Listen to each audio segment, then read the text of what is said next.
Hi, it's Gadget UK here again. This is probably going to be one of the final mods to these MVS multicarts, for me anyway, certainly. The 161-in-1, one of the things I haven't done with this is convert it so that it uses 3.3 volt on both boards. I think it's default on the program board. You'll find there's a 3.3 volt regulator on these. I'll just get these screws out and show you in a minute, but on the character board, well, you've got an awful lot of chips for the graphics there, and certainly on the 161-in-1, probably on the 150-in-1 as well. This will apply to. You've got diodes, so you've got 3.3 volts going into 3.6 volts going into 3.3 volt logic there. So it's kind of working within tolerance, but you are sort of over voltage them a little bit. It's better to have a 3.3 volt regulator. So what I've done is I've sourced one of these LD 1086 V33s, which are, as you can see, they're a larger package. 3.3 volt 1.5 amp regulators. So I did previously try this with like a an AMS 1117, and I got the Z80 error. It wouldn't work at all. And I think that probably because there's so many chips on this that particular board that it's pulling the voltage down a little bit. So hopefully with that extra half an amp, it's borderline. It might work. So that's what I'm going to have a go at doing now anyway. So I'll get the screws out. I'll just show you the board. So there you go, you can see the 3.3 volt regulator already on the top board there, and the cartridge edge comes off, this plastic piece comes off really easy because I've previously filed down the very edges of these, as I've shown in a previous video. I think it was the teardown video actually from the 161-in-1. So we'll just disconnect this here carefully. Well, shouldn't really pull these, really try and pull the actual connectors themselves rather than the wires, but it's a bad habit I've got into over the years. Sometimes it's easier to pull the wires than it is the connector. The only reason I point that out is someone mentioned it in one of my videos recently. You shouldn't really pull connectors, and it's a good point because just from time to time you can pull the wires. They'll snap off here, and then it becomes a pain because you've got to use a jeweler's screwdriver or something to push the metal part down there and then pull it out and then reattach it, stick it back in. It's not a good idea. So anyway, so move that board out of the way. You can see there, I don't think I previously shown this when I did the 138-in-1 and the 120-in-1 fixes for the PCM sound. That was what was required. I did attach I think a zip or something containing the JPEGs and things of these, so you can see what had to be done there on the 161-in-1 to fix the PCM on this. It's a lot less noticeable on the 161-in-1, but all of these carts, all 4 or 5 of them that I've got, I've been testing for the last few weeks here, and they're just flawless, absolutely flawless.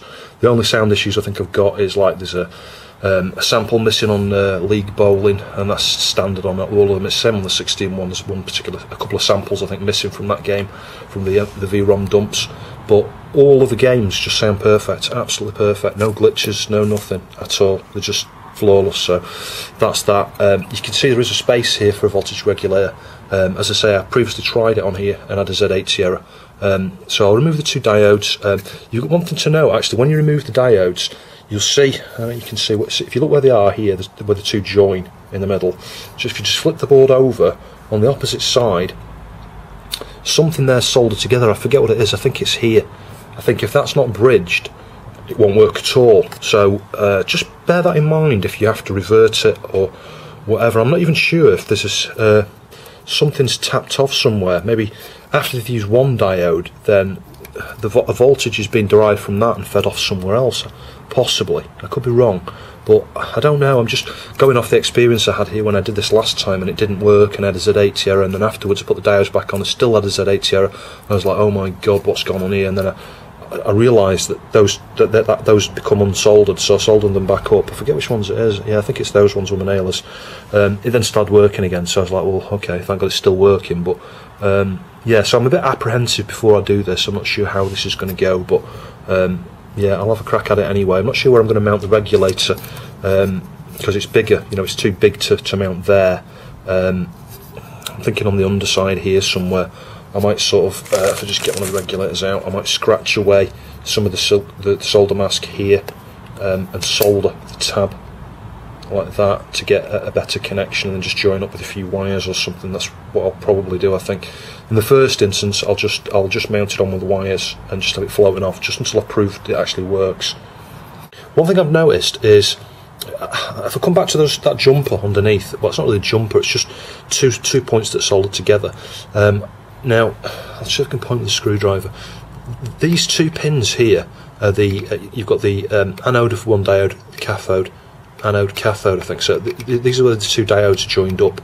So at this point here, you've got 5 volts, and then you've got 4.3 volts here, and this is where the interesting thing, and I was looking at this trying to work out what was going on. So you've got this 4.3 volts coming across this solder bridge here, which, you know, it doesn't work if the solder bridge is not in position, and it comes down here to this via, and as you flip the board over, the via comes out here, and there's a trace that runs all the way along here into this, which I presume is a CPLD, and it's quite a beefy one, that. So I'm guessing that this is a 5 volt logic. And I'm surprised they haven't fed 5 volts in. It's weird how that's working. I think they're feeding 4.3 into that, and this is exactly why you get a Z80 error, because this is what's handling your M1 address decoding, you know, to select the particular block, if you like, out of that M1 chip there. So this is why you get the Z80 error. So I think, just looking at this again, like I say, with fresh eyes kind of thing, if you look at the chips on here, you've only got a couple of extra ones. I think there's 2. You can see there's 2 down here on this top board, and then there's this, obviously, this big block of chips here, and then you've got 1 CPLD and then a couple of chips over here. So there's not much more there than you would get on a normal multi-cart, like the 120 in one, 138 in one. There are, you know, 2 or 3 extra chips there, but on those other carts, 1 regulator has been enough to provide power to both boards. So I don't think there's going to be an issue with the regulator. So I'm going to put a regulator on there, and all I'm going to do is remove the top diode there, so it's no longer, you know, we're no longer feeding in 3.3 to these chips, and we should still have the 4.3 going to the CPLD. So touch wood, that should work. So yeah, I'll have a crack anyway. So there we go. You can see I've used quite a lot of large chunks of blobs of solder on there. So I just want to open the regulator there. I want to make sure it's got a good thermal, you know, dissipation, thermal join to the board really. And you can see we've left the 1 diode in place there, so that we've got the 4.3 volts going to the CPLD. It's fairly clean, and if I just flip it over, you can see I've reinforced that where those 2 were joined there, because it wasn't a very good join previously. But right now, I think I'm just going to connect this up. I'm not going to put the cart back together just yet. I'll just connect the 2 boards up, we'll plug it in, and I'll just try it to make sure it's working. Yeah, as you can hear there, that's working fine. Sweet, so I'll just test a couple of gains on this. I can show you 1 or 2 of the ones that have the glitches on these carts, unless you've added the 47 picofarad caps as well.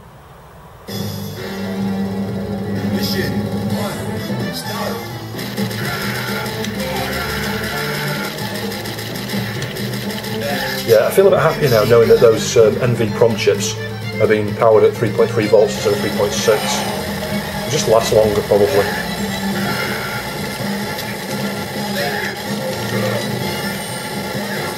So let's just try something else. So I'll show you, like I said, one or two of the games that had sound problems previously, until I've added those caps. Polestar was one of them. It's quite well known to have glitchy sound on this particular car. I'll let you listen to the intro.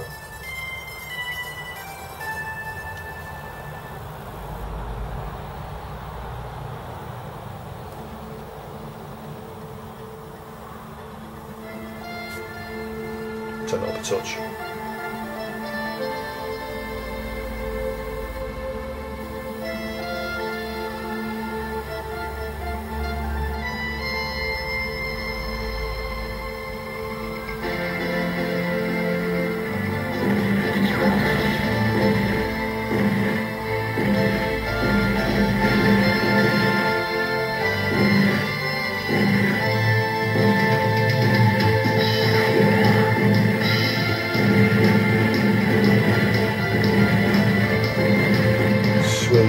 Totally sweet.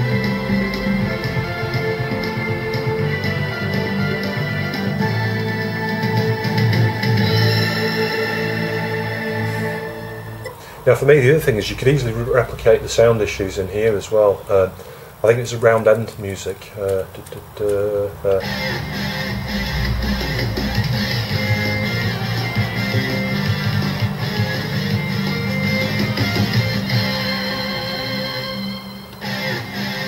More often than not it would glitch.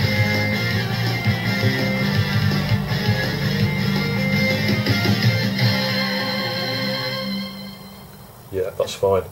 So I'll show you another one. Let's just go back. That sound issue, it seems to be ones where you've, predominantly anywhere, where you've got really large, complex PCM. Rage of Dragons is a good one. I know it's called Raging Dragons or Rage of Dragons. I can never remember the damn name of the thing. Where is it? Let's just have a look through here. I'm sure it's on this cart, unless my memory is not serving me. I could have sworn it was on here. There it is, Rage of Dragons. Let's just try that. Skip past that. Interestingly, this game on the 138 you'll find if you play in AAS mode, you get some sort of issue to do with copy protection, I think. It'll crash, gives you an exception. Put it in NVS mode on the 138 it's alright. Let's turn that down a touch.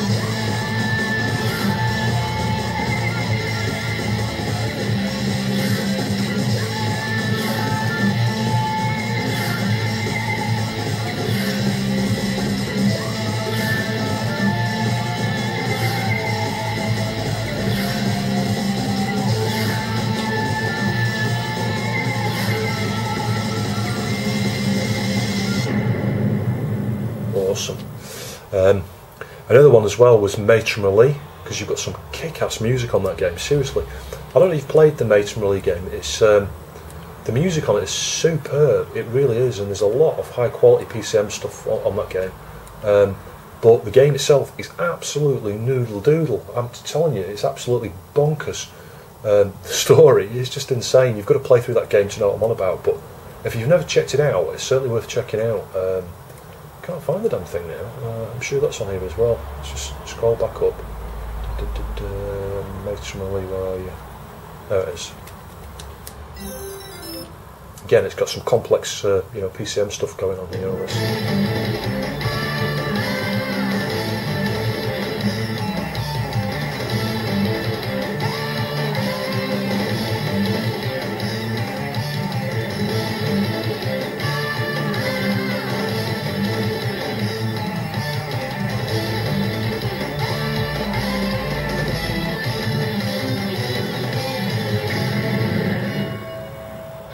Just start again.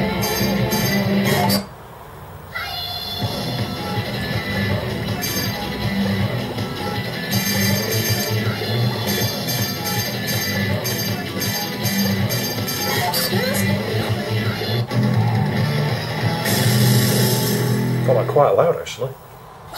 Turn down a bit. Oh, the music on this stage here is insane.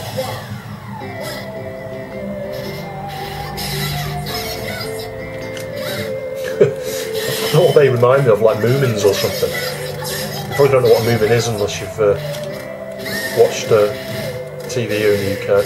In fact, I'm not even sure whether it was on in the UK. Yeah, it was Moomins, yeah, they were, wasn't it? Seems to be something that came from Finland, Moomins.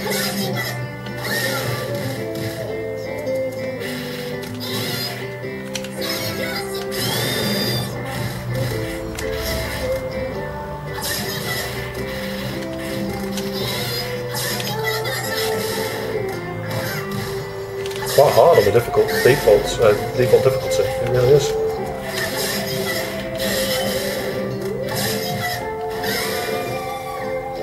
Sweet, that's working anyway. Yeah, just quickly, I just wanted to show you that this PCM issue on NAM that I fixed as well, part of the same thing with the caps.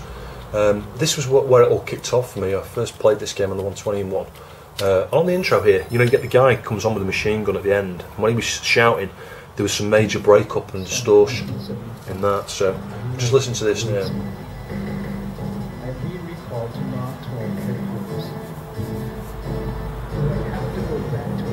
Just here.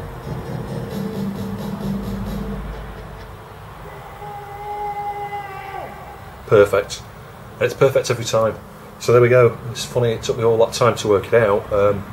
but yeah, got there in the end. Anyway, thanks for watching, and I'll see you soon.